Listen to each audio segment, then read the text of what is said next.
Time usually marches in a straight, obedient line, 1 second neatly following the next. But every so often, a fracture appears, a seam, a door hiding inside an ordinary moment.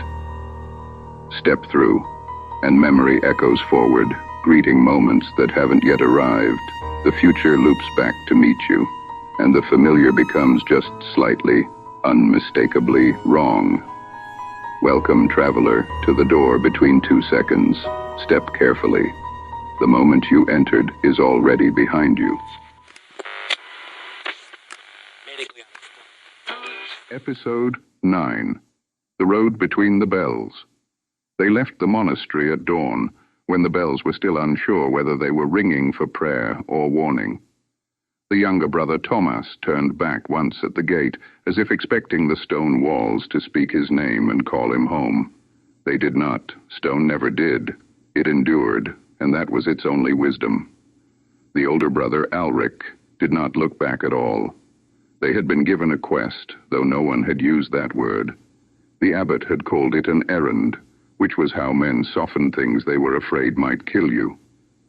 A sealed reliquary had vanished from the monastery vault during the night, an object older than the kingdom, rumored to hold the bell fragment, a sliver from the first bell ever rung in the world. The fragment was said to resonate not with sound, but with moments, with decisions, with the exact instant a life bent one way instead of another. It had been stolen, and because the monastery was old and poor and inconveniently placed between borders, the matter could not be reported to any lord who would actually help. So the abbot had turned to the only two men who knew both the scripture and the sword, both the road and the cloister. Brothers, though not twins. Alric had been born first, broad-shouldered, quick to anger in his youth, and disciplined into silence by years of penance. Thomas had come 3 winters later, smaller, sharper-eyed, inclined to wonder instead of certainty. Where Alric believed that truth revealed itself through endurance, Thomas suspected it hid behind patterns. They rode east, where the hills folded into one another like tired animals and the roads forgot their names. By midday, the bells of the monastery were long out of hearing range. Thomas felt the absence like a pressure change in his ears. "You don't have to come back," Thomas said at last, more to break the silence than to test it. Alric adjusted the strap of his pack. "Neither do you." "That's not the same thing." "No," Alric said, "but it's close enough." They stopped that night at a roadside chapel whose roof had partially collapsed, leaving the saints painted on the walls exposed to the sky.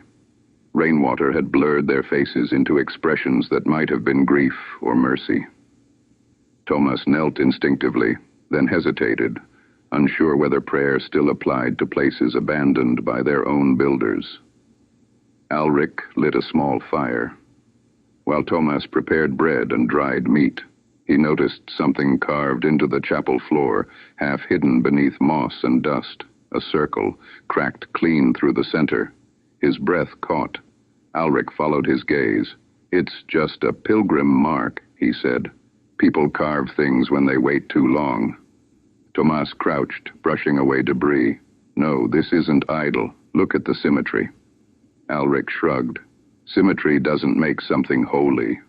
"No," Thomas said, "but it makes it deliberate." That night, Thomas dreamed of bells buried beneath the earth, ringing without sound. Each toll corresponded to a choice he had not yet made. When they resumed the road, they found signs of pursuit, or rather signs that the road itself had been recently disturbed. Wagon ruts that ended abruptly, hoofprints that circled once and vanished.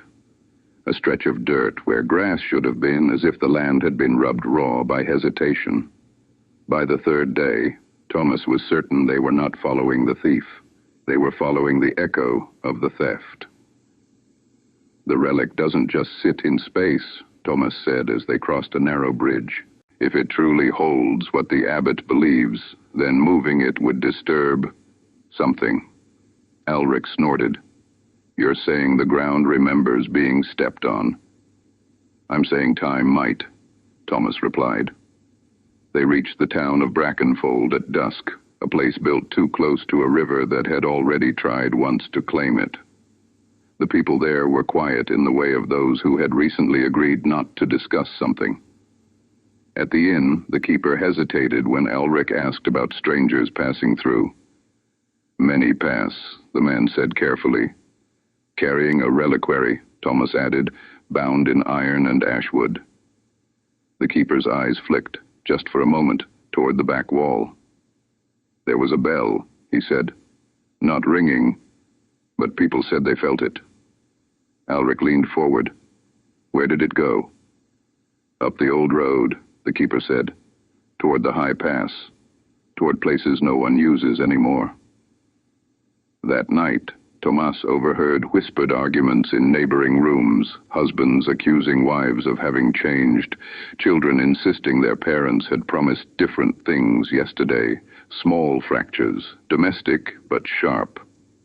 In the morning, Brackenfold's church bell cracked when rung. They climbed toward the high pass as clouds gathered low and heavy.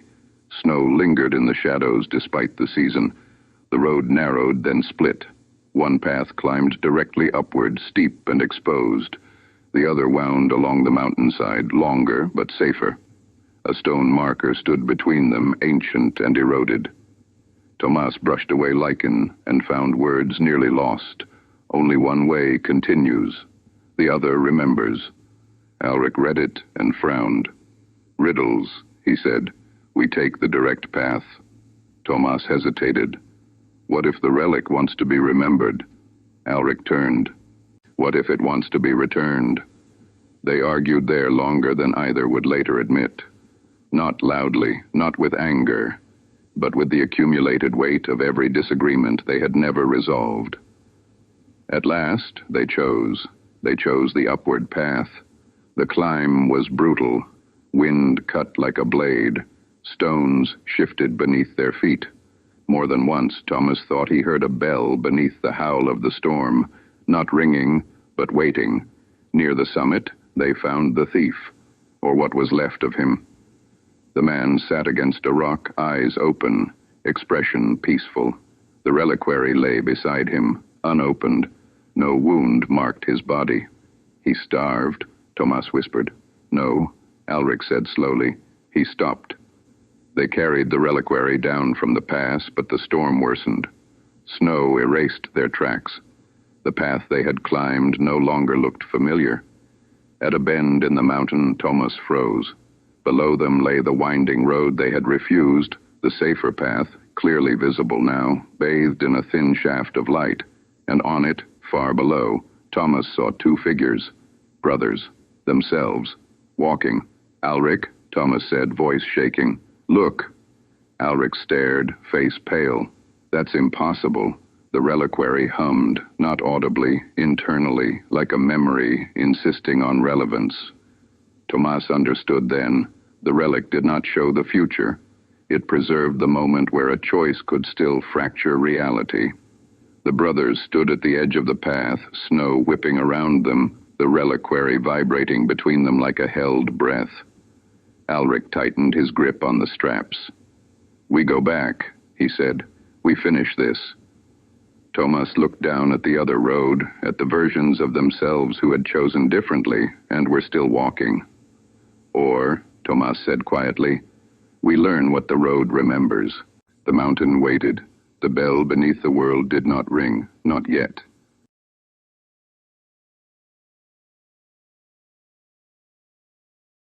Some roads don't lead forward.